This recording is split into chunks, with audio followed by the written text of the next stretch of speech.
warahmatullahi wabarakatuh. Waalaikumsalam. Alhamdulillah wa syukurillah wa la quwwata illa billah. Semoga kita diberikan kesehatan, panjang umur, dimudahkan rezeki. Di kesempatan ini saya ucapkan yang terhormat para jajaran pengurus Komnas, Pak Haji Sani selaku Ketum senior, kemudian ada Pak Amri, para senior juga. Pak Amri ini wakil ketum dari 2015. Kita ketemu dulu ketum itu. Dan terhormat Bapak Abdul Haji SH sebagai Dewan Pembina. Yang saya hormati Sekjen Nasional Samsir Alek. Yang terhormat Profesor Faisal Rajab sebagai pendiri, dan yang saya hormati kami banggakan Pak Haji Mirtas HN. Pak Haji Mirtas coba berdiri. Berdiri Pak. Mantan Pangkostrat. Beliau adalah Dewan Pendiri LPKPK. Pendiri LPKPK ada Haji Mirtas, Faisal, saya. Yang Anas Bajibar sudah meninggal, yang punya kantor. Iya. Yang lain tidak hadir. Semoga panjang umur semuanya, sehat selalu. Ketua Komcat Karawang, Pak Jainal, semoga sehat selalu. Ya, lakukan pola hidup yang baik supaya tetap sehat selalu. Hadirin yang kami hormati, bahwa kesempatan hari ini adalah hari ulang tahun LPKPK yang ke-12. LPKPK berdiri di Bekasi tanggal 12 Mei 2013. Dalam suasana hiruk-pikuk ormas LSM Bekasi, karena Bekasi ini terdapat kawasan industri terbesar kedua se-Asia Tenggara. Kawasan industri terbesar kedua se-Asia Tenggara, yaitu ada di Bekasi sini. Terdapat 16 kawasan industri dan 7.500 PT. Coba, sehingga ormas berduyun-duyun di situ. Nah, dengan aktivitas ormas, maka disitulah tercetus terbentuknya lembaga namanya LPKPK.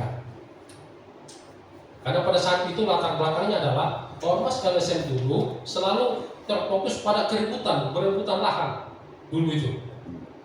Ribut. Nah, Dewan Pendiri berpikir bahwa tidak ada yang menguasai negara ini tentang korupsi, adanya berebutan lahan.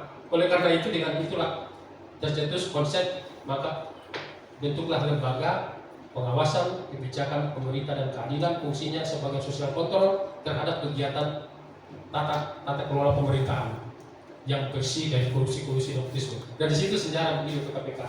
Berkembang 2015 berbadan hukum. Pertama dia mendapat SKT Kemendagri 2015, kemudian berbadan hukum. SKT Kemendagri sudah tidak diberlakukan lagi karena LPKPK telah berbadan hukum, SK Kemenkumham. Dan sekarang SK Kemenkumhamnya itu sampai sekarang sudah perubahan yang ke-6, berbadan hukum. Jadi para pengurus LPKPK jangan bertanya lagi, Pak ada surat SKT dari Kemendagri enggak? Kalau bertanya itu lagi berarti belum paham. Lembaga berbadan hukum memakai SK Kemenkumham. Kemudian LPKPK berkembang di seluruh Indonesia, tadinya 34 provinsi dan sekarang menjadi 38 provinsi. Papua tadinya cuma 2 provinsi, Papua dan Papua Barat. Papua ada 21 kabupaten, Papua Barat ada 8 kabupaten. Dan sekarang telah berubah menjadi 38. Provinsi Papua itu sudah menjadi 6. Jadi LPKPK di sana juga ada 6, yaitu Papua Selatan, Papua Barat, Papua Jayapura, Papua Barat, Papua Barat Daya, Papua Pegunungan, Papua Tengah, ada 6. Manusia keras-keras semua itu, Pak. Jadi kepemimpinan lembaga ini jadi bukan terfokus pada bagaimana kita melaksanakan program-program pemerintah, mengawasi kebijakan pejabat, penegakan hukum, bagaimana mengembangkan SDM pengurus, bagaimana menampung aspirasi rakyat, tapi menghadapi manusia yang berbagai macam karakter suku. terutama Papua itu manusia keras. Mereka tidak menganggap penegak hukum masuk ke situ dengan cara apapun gak dihargai, Pak. Tetapi yang menyentuh dengan sociality pada mereka hargai. Sedikit saya gambarkan bahwa ketika saya di Jayapura, saya melewati di Jayapura itu ada pasar yang dibangun oleh Pak Jokowi, menghabiskan dana kurang lebih 6,5 miliar. Nama pasarnya adalah Pasar Mama-Mama. Tapi sayang sekali pasar itu sudah diresmikan tapi tidak dipakai oleh warga buat jualan. Tapi warga Papua, Wamena tetap berjualan di pinggir jalan. Kenapa tidak dipakai? Kami terbiasa berjualan di jalan, Pak. Pasar yang dibangun Jokowi tempat untuk nongkrong dan tiru-tiru di situ. Coba kan nyambung kan? Uang negara. Itu Papua, Pak. Aneh. Setiap saya mengadakan kegiatan di sana, sekali acara begini cair 200 juta, 300 juta, karena program pemerintah, anggaran pemerintah memang otonomi daerah khusus. Mereka anggaran diutamakan.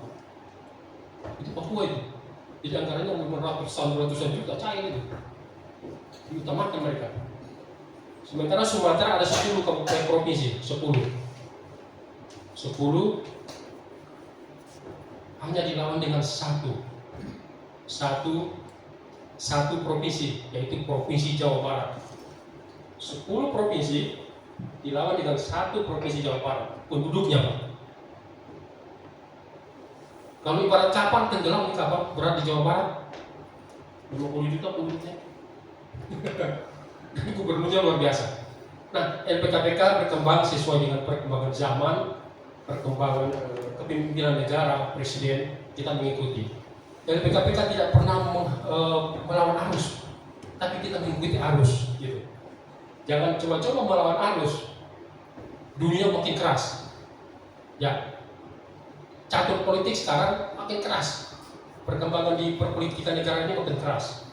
Pemberantasan dan pencegahan korupsi hal yang utama, tapi sangat sulit dicegah.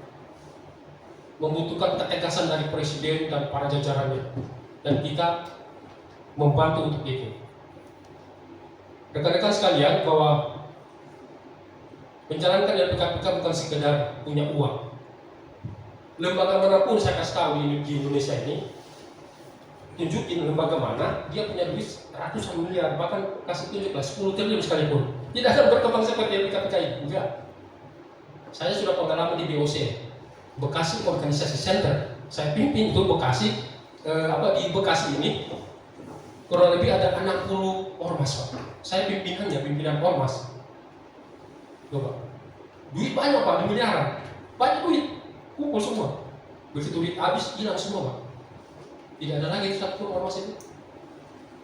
Kekuatan uang tidak langgar, tapi dengan kekuatan ilmu, hati, iman, itu yang langgar. Itulah yang LPKPK.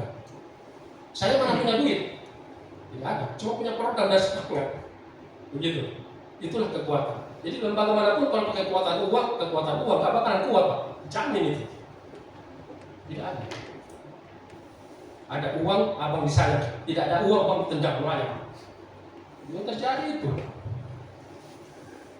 ribuan, 453.000 ormas LSM tercatat di Kemendagri. Dan LPKPK urutan keberapa? 22. 430. LPKPK urutan kedua, 22.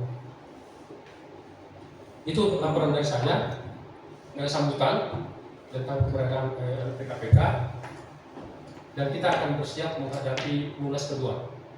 Munas kedua, hari ini kita memantapkan SK antar waktu, SK perpanjang, bahwa SK Komnas itu berakhir di tanggal 22 Januari 2025, berakhir itu. Kemudian Majelis Kehormatan telah menerbitkan SK perpanjang. Dan kita membahas ini SK perpanjang hari ini. Pak Amri posisi berubah, Pak Amul Jimmy, terus ada Profesor Dr. Pak Bambang Suryanto di Malang, dia kita taruh di pembina juga. SK ini memang sementara, beratus sampai dengan Munas. Begitu Munas ketok palu, SK ini gugur, terbit SK masa bakti 2025 sampai 2030. Tapi bagi saya SK yang sekarang ini adalah cerminan dasar. Kalau sudah mantap, itu aja yang kita ketok palu di Munas. Itu karena pada waktu saya mengadakan Pramunas di Jogja, cuma timbul calon ketua umum cuma satu, cuma saya. Tidak ada yang lain. Kalau ada yang lain, semua ini harus ada 3 gitu. Cuma mau berat sih, syaratnya ada syarat dari calon ketua umum. Berat saja. Kenapa nggak berat? Pertama, sarjana hukum. Kedua, minimal sudah 5 tahun di PKPK. Ketiga, berdomisili di Jabodetabek cuma. Tinggal di Jabodetabek. Dulu pada saat dilantik, Pak Jailani Argo sekjen ya? Sekjen. Setelah dilantik, Pak Argo tidak mau tinggal di Jabodetabek, dia tetap di Jogja. Diprotes orang saya gitu. Di pasar ADRT nggak sesuai. Gantilah Pak Mr. Alex Samsir. Jadi bukan keinginan saya. Jadi kalau LPKPK ini berjalan di luar rel, kita yang sakit kepala diprotes. Gitu. Itu alurnya. Nah di Munas nanti banyak perubahan nanti. Jadi bapak-bapak ibu-ibu yang punya aspirasi, saya sampaikan kepada LPKPK se-Indonesia, kalau punya aspirasi jangan banyak bicara di belakang layar. Tapi Munas adalah kesempatan. Punya usul apa silakan. Tinggal ketok palu, itu menjadi undang-undang. Gitu. Ya 5 tahun sekali. Dan sekaligus memilih menetapkan ketua umum 5 tahun sekali. Majelis kehormatan juga 5 tahun sekali. Kemudian anggaran dasar dengan rumah tangga, program pokok, program kerja, pedoman organisasi dirubah semua. Dari saya begitu, ada materi yang kita bahas hari ini juga nanti setelah ulang tahun, yaitu pembahasan tentang pemantapan tentang tempat pelaksanaan Munas kedua. Tempat pelaksanaan Munas kedua. Di sini ada 3 kalkulasi ancar-ancar, yaitu ada gedung BPMP. Munas pertama dulu kita adakan di gedung LPMP Jakarta Selatan sana. Munas pertama itu. Itu namanya gedung LPMP. Sekarang berubah jadi BPMP. Kemudian ada Hotel Naraya Jakarta Timur. Kemudian alternatif ketiga adalah Hotel Karawida di sini. Ada 3. Yang pantas, yang layak, anggarannya sesuai, kita ikutin itu. Karena peserta membayar 1,5 juta.